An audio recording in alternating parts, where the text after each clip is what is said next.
Hürmetli kitap anlıqçılar, huzurunlarda Jallat Xanim namlıq tarihi romanının davamı. 7. Məxtumzada Şüayib Xo'jani öldürüp, uzun yıllardan beri keç gündüz köңlüge püküp kelgen dadısı Xo'ja Muhammed Yusuf İşanның qısasını ediş arzusunu azraqmı bolsa qandırğan Xo'ja Hidayatullah İşanның xuşallıqları anca uzun davamlaşmadı.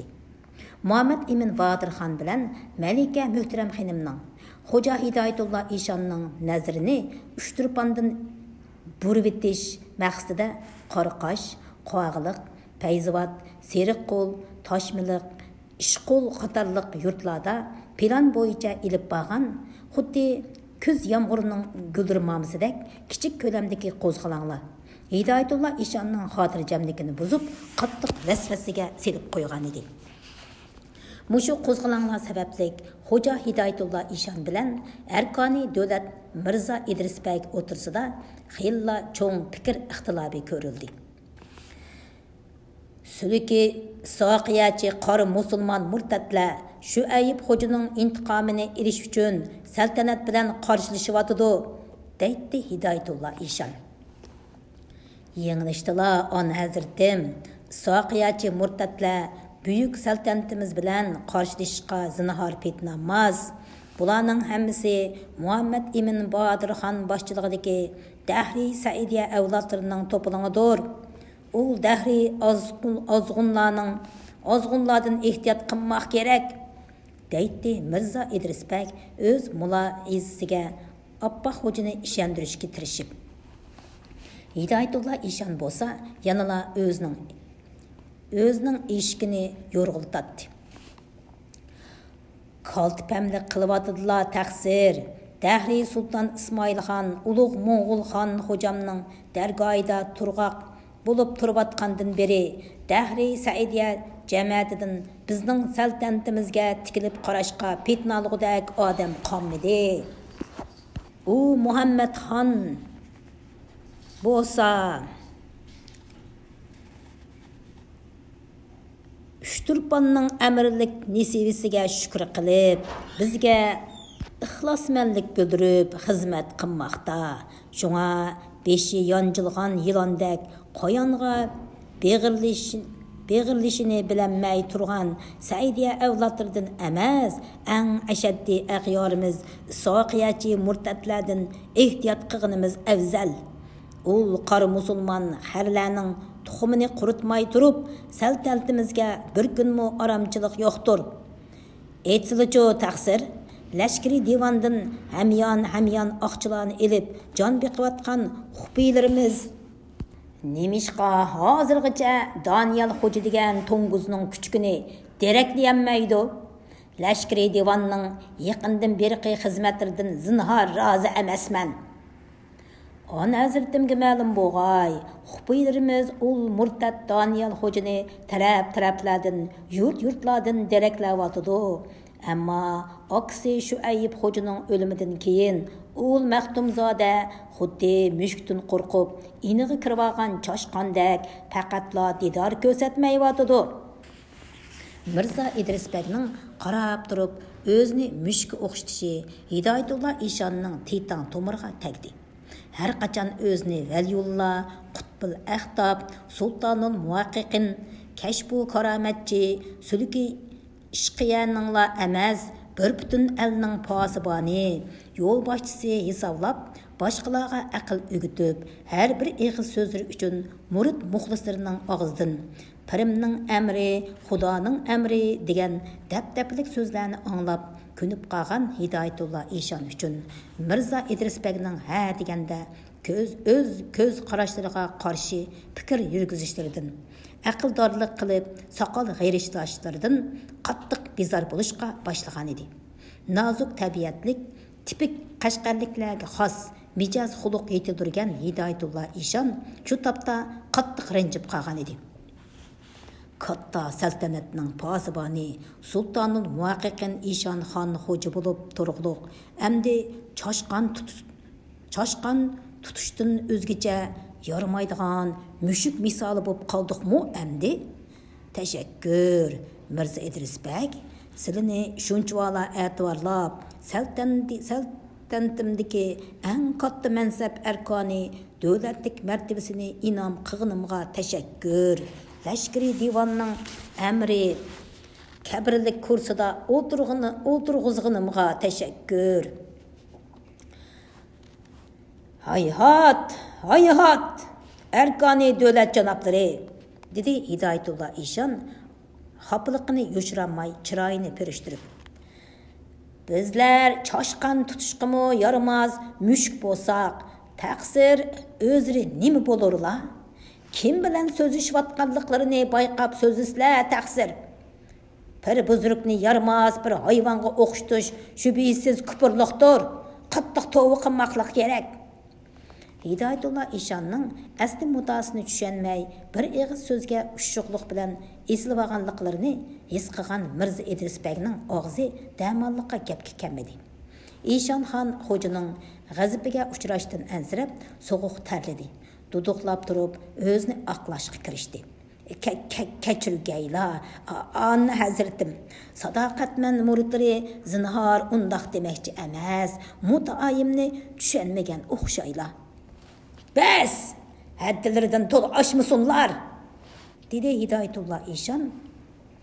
Mirza Idris Begning mutaayimni tushunmagan o'xshaylar degan gapiga texmo bak terikib. Bizlar kim Eshon xon xo'ja bo'lmish Qutbul Aqtab piri buzrukni murid mushritlarning mutaosini tushunmaydi deb g'ovg'a qilishidan uyalsalar taqsir. Shundaqla kashfu karomat ko'rsatsak, 7 qat yerning ostidagi sir asrorlardan to'liq xabardor bo'g'uchiligimiz bor.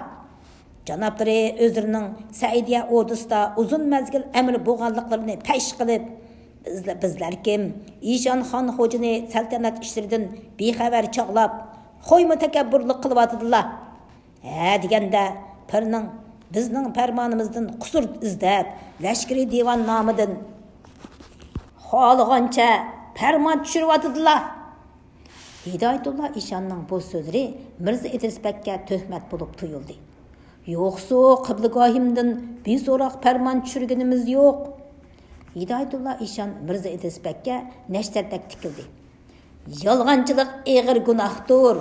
Oqsu amri rahmatulloh xalifaga Uchturpan lashkarlarini ostoniga yo'tkab kelish, Uchturpan amri Muhammad Emin Bodir xonni qatl qilish xususida tushirgan farmonlardan tinib olmoqchimisizlar? Bu ishdan on hazratimning xabari bor edi. Ehtimolim asrdan ko'tarilib qolgan o'xshaydi.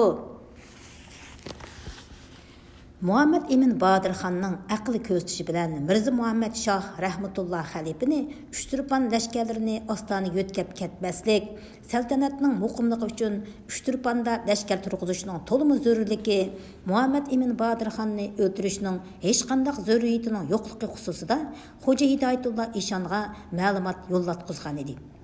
Mirza Idris Begning lashkari divan nomidan tushirgan bu farmondan Hidoyatullo Eshonning rostli xabari yo'q edi.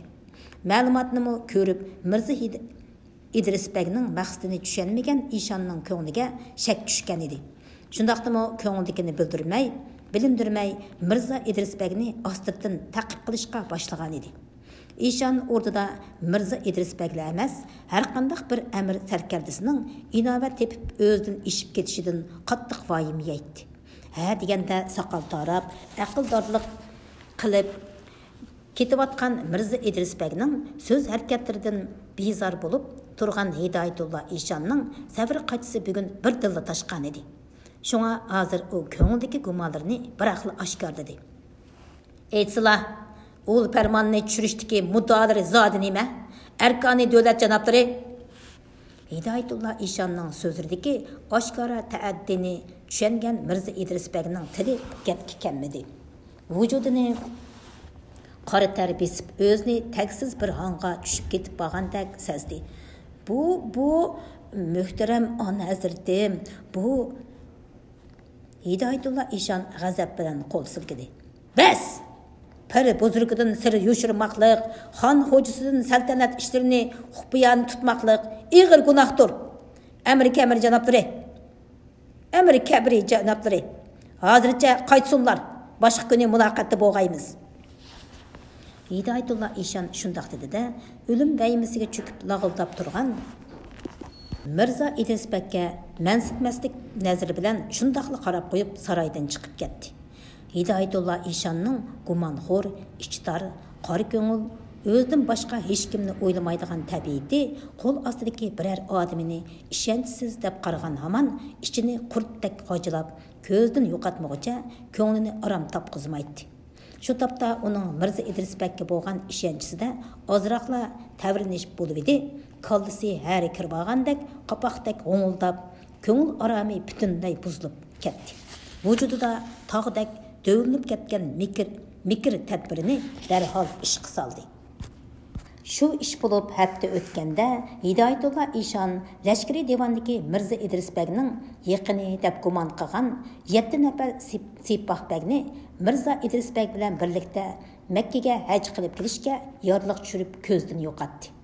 Ordadagi yuqori mansabni egilab turgan bu amirlarni buningdan o'zgacha usul bilan jazolashmo mumkin emas edi.